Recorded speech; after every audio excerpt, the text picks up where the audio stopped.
정말 지푸라기라도 잡는 심정으로 여기까지 왔습니다. 젊은 사람들이 왜 스스로 목숨까지 끊는지 저도 당해보니 조금은 이해가 될 정도입니다. 저 좀 도와주세요. 30대 초, 앞날이 창창해 보이는 젊은 의뢰인. 하지만 그의 얼굴은 세상을 다 잃은 듯 걱정이 많아 보였습니다. 네, 저희가 도와드리겠습니다. 무슨 일이 있으셨는지 천천히 이야기해 주시겠어요? 네, 수원 쪽으로 이직을 하게 되면서 이사를 해야 하는 상황이었습니다. 생각보다 수원 쪽 월세가 너무 비싸 고민하던 중 전세자금 대출을 알게 되었고 대출을 받아 전셋집을 구해보기로 마음먹었습니다. 그런데 열심히 집을 찾아다녀도 마땅한 매물을 찾기란 쉬운 일이 아니었습니다. 가격이 맞으면 집이 너무 오래되거나 작았고 집이 괜찮으면 가격이 너무 비쌌습니다.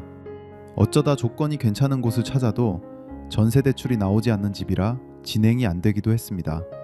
그러던 와중에 공인중개사가 제 마음에 쏙 드는 집을 하나 찾아주었습니다. 오, 너무 괜찮은데요? 괜찮죠. 신축이라 굉장히 깔끔하고 주변 시세보다도 저렴하게 나왔어요. 한 가지 문제가 있었다면 등기부 등본을 보니 너무 높은 금액의 근저당권이 설정되어 있다는 점이었습니다. 근데 아무리 생각해도 대출이 너무 많이 잡혀 있는 것 같아서요. 주변에서 다 그런 집은 피해야 한다고 해서 아무래도 여기는 안 될 것 같아요. 에이, 아직 젊어서 하나는 알고 둘은 모르시네. 자, 봐봐요. 이 집이 은행 대출이 12억 정도 잡혀 있기는 한데 지금 이 동네에서 이런 신축이면 40억은 해요. 40억. 그래, 진짜 혹시라도 이 집이 경매에 넘어간다고 칩시다. 그래도 12억 대출 갚고도 났는데 뭐가 걱정이에요.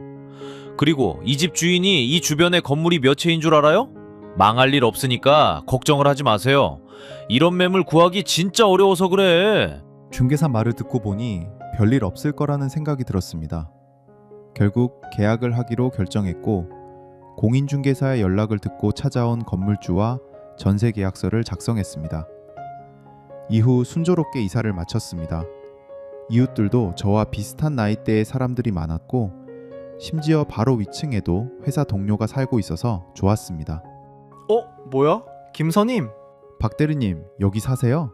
나 402호 이사 왔어요? 대박, 자주 보겠네. 그렇게 시간이 흘러 회사 생활을 하던 중 회사에서 이상한 소문이 돌았습니다. 요즘 뉴스 봤어요? 전세 사기 때문에 난리라던데. 맞아. 그거 완전 사회 초년생들 노린 거라잖아. 무섭더라. 회사에서 전세 사기 얘기가 돌더라고요. 솔직히 그때까지만 해도 저랑은 상관없는 얘기라고 생각하고 있었거든요. 그런데 며칠 뒤 위층에 살던 회사 동료가 저를 급하게 찾아왔습니다. 민호야, 빨리 문 열어봐, 빨리! 무슨 일이세요? 지금 우리 살고 있는 빌라 건물주가 소유한 다른 건물 중 하나가 경매에 넘어갔대. 아무래도 건물주가 전세 사기를 친 것 같아. 네? 그게 무슨 말씀인지...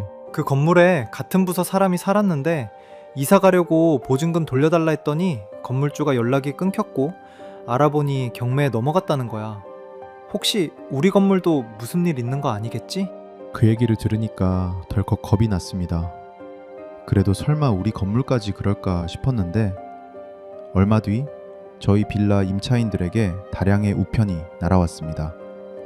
건물주가 은행 채무를 갚지 못하여 제가 살고 있는 건물이 경매 절차에 들어간다는 내용이었습니다. 우편을 받고 어떻게 해야 할지 몰라 막막하던 중 같은 처지의 이웃들에게 연락이 왔습니다. 결국 빌라에 살고 있는 임차인들이 한자리에 모이게 되었습니다. 빌라 부동산 맞죠? 네, 맞아요. 저도 거기 부동산에서 했어요. 공인중개사도 그 사람 맞아요. 이 건물은 40억 정도 하니까 경매에 넘어가도 걱정 없다고 하면서. 알아보니까 이 빌라 감정가가 20억밖에 안 된대요. 저희들 10명 모두 다 전세로 들어왔는데 무슨 수로 저희들한테 전세 보증금을 돌려주겠냐고요. 건물을 20억에 팔아도 은행이 대출금 12억을 회수하고 나면 대부분 보증금을 돌려받기 어려운 상황. 그제야 저는 전세 사기를 당했다는 걸 깨달았습니다. 부랴부랴 임대인과 공인중개사에게 연락을 해보았지만 연락을 받을 리가 있겠습니까? 부동산을 찾아가 봐도 이미 부동산은 문을 닫은 상태였습니다. 임차인들끼리 여기저기 변호사 사무실을 찾다가 여기까지 오게 된 겁니다. 변호사님, 제발 저희 좀 도와주세요. 이제 막 사회생활 시작해 보려는데 정말 죽고 싶습니다. 많이 힘드셨겠어요. 잘 오셨습니다. 먼저 말씀드리면 지금 상태로 경매가 진행되면 저희가 불리합니다. 은행이 대출을 먼저 잡아놓은 상태라 여러분보다 권리 순위가 앞서거든요. 그러면 새로 낙찰받은 사람이 집을 비워달라고 해도 저희가 방법이 없어요. 집에서 그냥 쫓겨날 상황이라는 말씀이시죠? 네. 그러니 진행 중인 경매를 멈추는 게 먼저입니다. 전세 사기 피해자로 인정받으면 경매 절차를 일시적으로 멈출 수 있어요. 그리고 피해자로 인정받을 근거도 충분합니다. 건물 감정가는 20억밖에 안 되는데 이미 은행 대출이 12억이나 잡혀 있었거든요. 그런데도 임차인분들한테 추가로 보증금을 20억 넘게 받은 거예요. 처음부터 돌려줄 능력이 없었던 상태에서 다 괜찮다고 속이고 돈을 받아간 거나 마찬가지입니다. 고인중개사도 마찬가지예요. 건물주랑 입을 맞춰서 20억짜리 건물을 40억이라고 속였으니까 같은 사기죄 공범으로 보고 고소를 진행하겠습니다. 고소가 진행되고 임대인과 공인중개사에 대한 경찰 조사가 시작되었습니다. 내가 건물이 몇 갠데 꼴랑 몇 억 못 갚을까봐 고소를 해? 이 시기만 넘어가면 바로 갚아줄 수 있다고요. 저는 그냥 물건만 소개했을 뿐이에요. 등기부등본도 다 보여줬고 임차인들도 다 알고 계약했는데 이게 왜 사기입니까?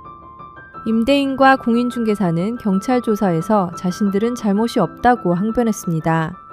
이에 고은 변호사는 임차인들이 중개사와 나눈 대화 내용과 통화 녹음 파일 등을 증거로 제출했습니다. 지금 이 동네에서 이런 신축이면 40억은 해요. 40억. 처음부터 계획된 거짓이었습니다. 건물의 감정가는 20억에 불과한데 중개사가 건물의 가치를 40억이라 부풀렸고 이로 인해 임차인들이 임대인의 변제 능력이 충분한 것으로 속아 전세 계약을 체결한 사건입니다. 임대인은 물론 중개사도 공범으로 보아야 합니다. 결국 수사기관은 임대인과 공인중개사 모두 사기죄로 기소하였고 임대인은 기소가 된 이후에도 변제 능력이 전혀 없는 상태라 합의도 못하고 그대로 중형을 선고받게 되었습니다. 중개사는 자신이 감옥에 갈 처지가 되자 어떻게든 돈을 마련하기 시작했고 피해자들에게 일부 피해 금액을 지급하고 합의를 하면서 실형을 면하게 되었습니다. 일부라도 받아서 다행이라고 해야 할까요? 모르겠다.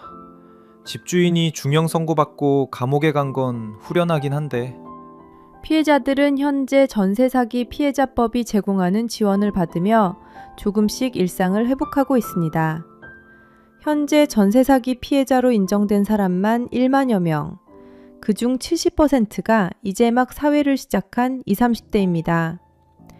내 집 하나 마련해 보려 했던 평범한 꿈이 누군가의 탐욕으로 산산이 부서졌습니다. 이 이야기가 단 한 명에게라도 다 같은 피해가 반복되지 않기를 바랍니다.